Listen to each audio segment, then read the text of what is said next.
Okay, so this is your Unit 7 review. So this was a little warm-up, but we're going to do this one as a review problem.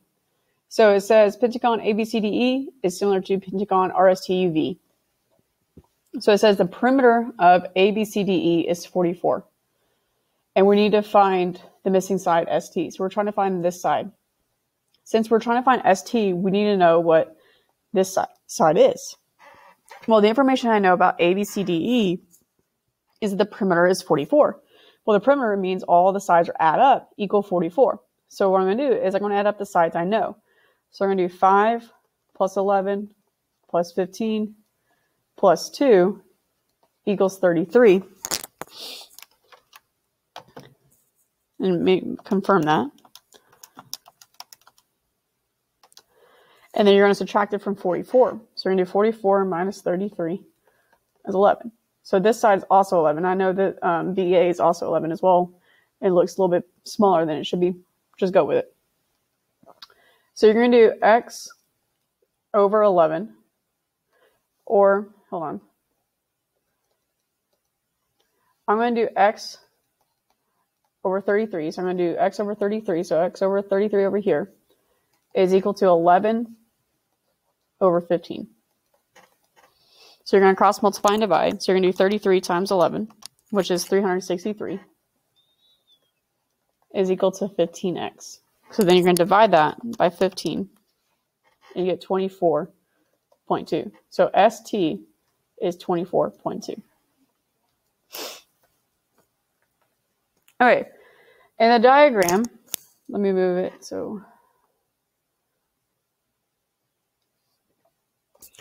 In the diagram, a person who is 6 feet tall is standing on the ground 3 feet away from a point line segment. So it's asking you which proportion can be used to find h, the height of the building. So this is height of the building. And so you have two similar triangles. And I always like to redraw them because it's easier for me to see that this is 18, this is h, this is 3, and this is 6. Okay? You're going to write a proportion to find the missing height, h. So we're going to do h over 18, so we're going to do this way, is equal to 6 over 3. So one way I do is, because sometimes there's so many different ways to write a proportion, is I always look at the diagonals to see if it's the same. So the 6 goes with the 18, the h goes with the 3. So looking at A, it says 3 goes with the 6. Well, automatically, that's wrong. B has 6 goes to the 18. Okay, good so far, and h goes to the 3. That's correct. All right, number 2, or number 3. Mr. Orts used similar triangles to make a design. What statement about triangles in the design must be true?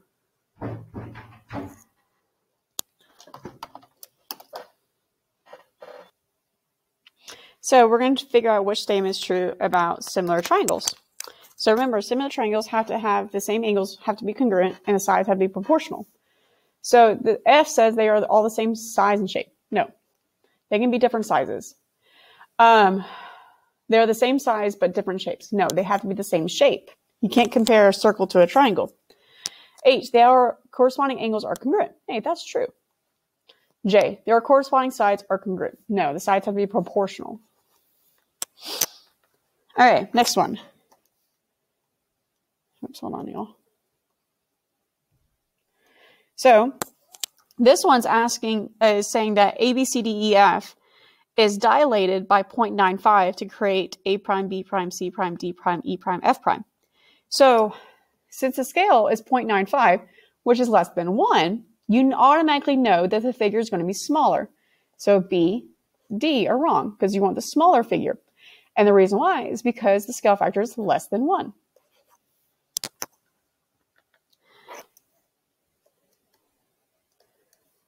Okay, this one. So it's asking you, what is the rule for dilation? So you went from S to T. So S is the original figure. So we're going to use a corner of the figure to help us figure out where it did. So this, the S coordinate of that corner that I have right here is 2, 3. And it went to a T coordinate of 4, 6 right here.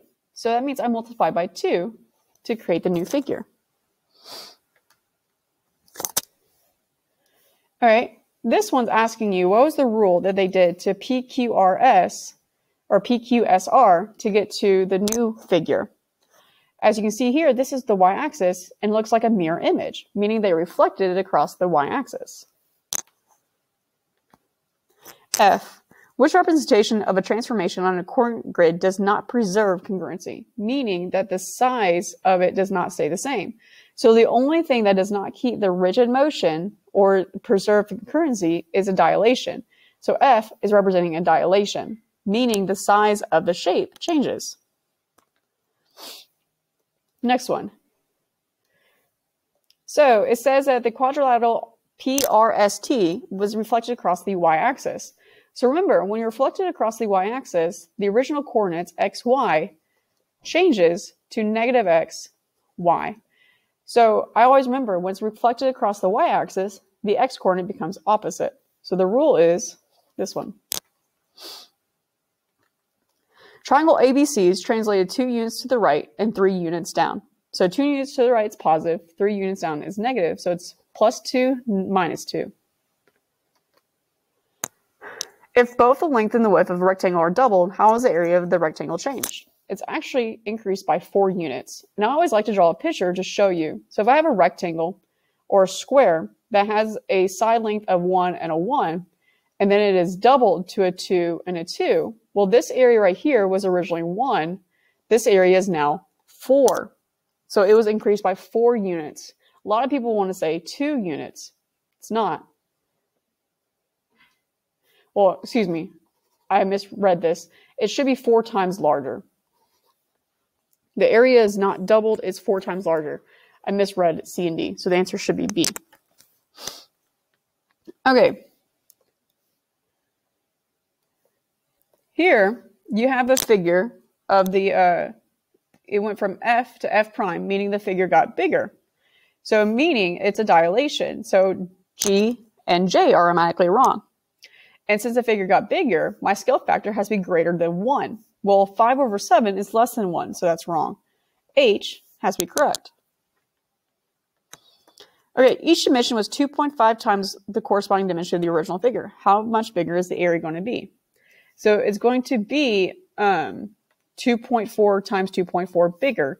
And again, you draw your picture. This area is 1, and then I times this by 2.4. So then you're going to do 2.4 times 2.4, which is 5.76.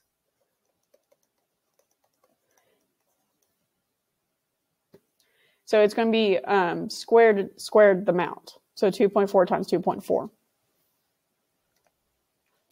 Also, these are the rules for the rotations, if you want to write these down on your notes and study them tonight. Thank you, guys.